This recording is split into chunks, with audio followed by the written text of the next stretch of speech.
Hello friends, welcome back to my channel ನಿಮಿಸ್ cooking ಬಿ. ಬನ್ನಿ ಇವತ್ತು ಪಾನಿಪುರಿಯಲ್ಲಿ ಯೂಸ್ ಮಾಡೋವಂಥ ಪುರಿನ ಹೇಗೆ ಮನೆಯಲ್ಲೇ ಮಾಡ್ಕೋಬೋದು ಅಂತ ನೋಡೋಣ. ತುಂಬ ಈಸಿಯಾಗಿ ಮಾಡ್ಕೋಬೋದು. ಹಾಗೆ ಶಾಪಲ್ಲಿ ನೀವು ತೊಗೊತೀರಲ್ಲ ಅದೇ ಥರ ಕ್ರಂಚಿಯಾಗಿ ಕ್ರಿಸ್ಪಿ ಆಗಿರುತ್ತೆ. ಹಾಗಾದರೆ ಬನ್ನಿ ಹೇಗೆ ಮಾಡೋದು ನೋಡೋಣ. ಅದಕ್ಕಿಂತ ಮುಂಚೆ ನೀವಿನ್ನ ಚಾನಲ್ನ ಸಬ್ಸ್ಕ್ರೈಬ್ ಮಾಡಿಲ್ಲ ಅಂದರೆ ಸಬ್ಸ್ಕ್ರೈಬ್ ಮಾಡ್ಕೊಳ್ಳಿ. ಹಾಗೆ ಪಕ್ಕದಲ್ಲಿ ಬರೋ ಬೆಲ್ ಬಟನ್ನ ಕ್ಲಿಕ್ ಮಾಡೋದು ಮಾತ್ರ ಮರಿಬೇಡಿ. ಪೂರಿ ಹೇಗೆ ಮಾಡ್ಕೊಳ್ಳೋದು ಅಂತ ನೋಡೋಣ. ಇಲ್ಲಿ 1 ಕಪ್ ಅಷ್ಟು ಉಪ್ಪಿಟ್ಟು ರವೆನ ತೊಗೊಂಡಿದ್ದೀನಿ. ಅದೇ ಕಪ್ಪಲ್ಲಿ 1/4 ಕಪ್ ಅಷ್ಟು ಮೈದಾ ಹಿಟ್ಟು ತೊಗೊಂಡಿದ್ದೀನಿ. ಇಲ್ಲ ಗೋಧಿ ಹಿಟ್ಟು ಕೂಡ ತೊಗೋಬೋದು. ರುಚಿಗೆ ತಕ್ಕಷ್ಟು ಉಪ್ಪು, ಹಾಗೆ 1 ಚಿಟಿಕೆಯಷ್ಟು ಅಡುಗೆ ಸೋಡಾನ ಹಾಕ್ಕೊಂಡು ಚೆನ್ನಾಗಿ ಒಂದ್ಸರಿ ಮಿಕ್ಸ್ ಮಾಡ್ಕೊಳ್ಳಿ ಈ ರೀತಿ. ಸೊ ಇವಾಗ ಸ್ವಲ್ಪನೇ ನೀರು ಹಾಕ್ಕೊಂಡು ಹಿಟ್ಟನ್ನ ಮಿಕ್ಸ್ ಮಾಡ್ಕೋಬೇಕು. ಈ ಹಿಟ್ಟು ತುಂಬ ಗಟ್ಟಿ ಇರಬಾರ್ದು, ತುಂಬ ಸಾಫ್ಟಾಗಿರಬೇಕು. ಯಾಕಂದರೆ ನಾವು ರವೆಯಿಂದ ಮಿಕ್ಸ್ ಮಾಡಿದ್ದೀವಲ್ಲ, ರವೆ ತುಂಬ ಜಾಸ್ತಿ ನೀರು ಎಳ್ಕೊಳುತ್ತೆ. ಸೊ ಸಾಫ್ಟಾಗಿ ಇರಬೇಕು ಹಿಟ್ಟು. ಸೊ ಇವಾಗ 20 ನಿಮಿಷ ಹೀಗೆ ಬಿಟ್ಬಿಡೋಣ, ಸ್ವಲ್ಪ ನೆನೆಯೋಕ್ಕೆ. 20 ನಿಮಿಷ ಆಗಿದೆ, ನೋಡ್ತಿದ್ರಲ್ಲ ಹಿಟ್ಟು ಎಷ್ಟು ಸಾಫ್ಟಾಗಿ ಮಿಕ್ಸ್ ಮಾಡಿದ್ದೆ. ಸೊ ಇವಾಗ ಟೈಟ್ ಆಗಿದೆ, ಅದಕ್ಕೆ ನೀವು ಹಿಟ್ಟು ಮಿಕ್ಸ್ ಮಾಡ್ಕೋಬೇಕಾದ್ರೆ ಸಾಫ್ಟಾಗಿ ಇರಬೇಕು. ಇವಾಗ ಅರ್ಧ ತಗೊಳ್ಳೋಣ. ಸೊ ಇವಾಗ ನೀವು ಯಾವುದ್ರ ಮೇಲೆ ಹಿಟ್ಟನ್ನ ಲಟ್ಟಿಸ್ತೀರೋ ಅದಕ್ಕೆ ಸ್ವಲ್ಪ ಎಣ್ಣೆ ಹಾಕ್ಕೊಳ್ಳಿ.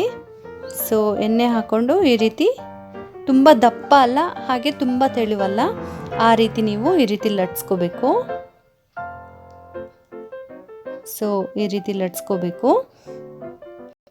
ನೀವು ಮೌಲ್ಡ್ ಆದರೂ ಯೂಸ್ ಮಾಡ್ಬೋದು. ರೌಂಡ್ ಶೇಪ್ ನಿಮ್ಗೆ ಯಾವ ಸೈಜ್ ಬೇಕೋ ಆ ಸೈಜ್ ರೌಂಡ್ ಮೌಲ್ಡ್ ಆದರೂ ಯೂಸ್ ಮಾಡ್ಬೋದು.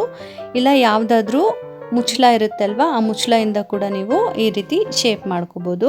ನಿಮಗೆ ಎಷ್ಟು ಸೈಜ್ ಬೇಕೋ ರೌಂಡ್ ಅಷ್ಟು ಸೈಜಲ್ಲಿ ಮಾಡ್ಕೊಳ್ಳಿ ಈ ರೀತಿ. ನೋಡ್ತಿದ್ರಲ್ಲ, ತುಂಬ ದಪ್ಪ ಅಲ್ಲ, ಹಾಗೆ ತುಂಬ ತೆಳುವಾಗಲ್ಲ, ಈ ರೀತಿ ನೀವು ಲಟ್ಸ್ಕೋಬೇಕು. ಇಲ್ಲ ನೀವು ಹಿಟ್ಟನ್ನ ಹಾಕೊಂಡು ಕೂಡ ನೀವು ಈ ರೀತಿ ಲಟ್ಸ್ಕೋಬೋದು. ನಿಮಗೆ ಆಯಿಲಿಂದ ಕಷ್ಟ ಆಗುತ್ತೆ ಅಂದರೆ ಹಿಟ್ಟು ಕೂಡ ಈ ರೀತಿ ಹಾಕೋಬೋದು. ಇಲ್ಲಿ ಪೂರಿ ಎಲ್ಲ ರೆಡಿ ಮಾಡಿ ಇಟ್ಕೊಂಡಿದ್ದೀನಿ. ಇವಾಗ ಎಣ್ಣೆನ ಕಾಯಕ್ಕಿಟ್ಟಿದ್ದೀನಿ. ಸ್ವಲ್ಪ ಕಾದಿದೆ, ಮೀಡಿಯಮ್ ಫ್ಲೇಮಲ್ಲಿ ಇಟ್ಕೊಂಡು ಈ ರೀತಿ 1 by 1 ಹಾಕ್ಕೊಳ್ಳಿ. ಸೊ ನೋಡ್ತಿದ್ದೀರಲ್ಲ ಎಷ್ಟು ಚೆನ್ನಾಗಿ ಉಬ್ಬಿದೆ. ಸೊ ಈ ರೀತಿ ಆಗಬೇಕು. ಅದಕ್ಕೆ ನೀವು ಪೂರಿ ಲಟ್ಸ್ಕೋಬೇಕಾದ್ರೆ ತುಂಬ ತೆಳುವಾಗಲ್ಲ, ತುಂಬ ದಪ್ಪ ಅಲ್ಲ, ಮೀಡಿಯಮ್ ಆಗಿ ಲಟ್ಸ್ಕೋಬೇಕು. ಆವಾಗ ಈ ರೀತಿ ಚೆನ್ನಾಗಿ ಬರುತ್ತೆ ಪೂರಿ. ಸೊ ಇದನ್ನು ಸ್ವಲ್ಪ ಕ್ರಿಸ್ಪ್ ಆಗಬೇಕು, ಹಾಗೆ ಗೋಲ್ಡನ್ ಕಲರ್ ಆಗಬೇಕು, ಅಷ್ಟು ತನಕನೂ ಫ್ರೈ ಮಾಡ್ಕೊಳ್ಳೋಣ. ಸೊ ನೋಡ್ತಿದ್ದೀರಲ್ಲ, ಪರ್ಫೆಕ್ಟ್ ಕಲರ್ ಬಂದಿದೆ. ಇವಾಗ ಟಿಶ್ಯೂ ಪೇಪರ್ಗೆ ತಗೊಳ್ಳೋಣ.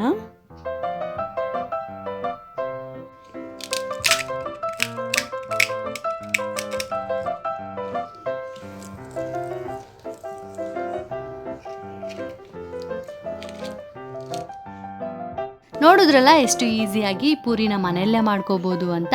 ಫುಲ್ ಪಾನಿಪುರಿ ರೆಸಿಪಿನ ನಾನು ನೆಕ್ಸ್ಟ್ ವಿಡಿಯೋಲ್ಲಿ ಅಪ್ಲೋಡ್ ಮಾಡ್ತೀನಿ. ಈ ವಿಡಿಯೋ ನಿಮ್ಗೆ ಇಷ್ಟ ಆಗಿದ್ರೆ ನನ್ನ ಚಾನಲ್ನ ಸಬ್ಸ್ಕ್ರೈಬ್ ಮಾಡಿ, ಲೈಕ್ ಮಾಡಿ, ಫ್ರೆಂಡ್ಸ್ ಜೊತೆಗೆ ಫ್ಯಾಮಿಲಿ ಜೊತೆಗೆ ಶೇರ್ ಮಾಡಿ. Thank you so much for watching. Bye bye.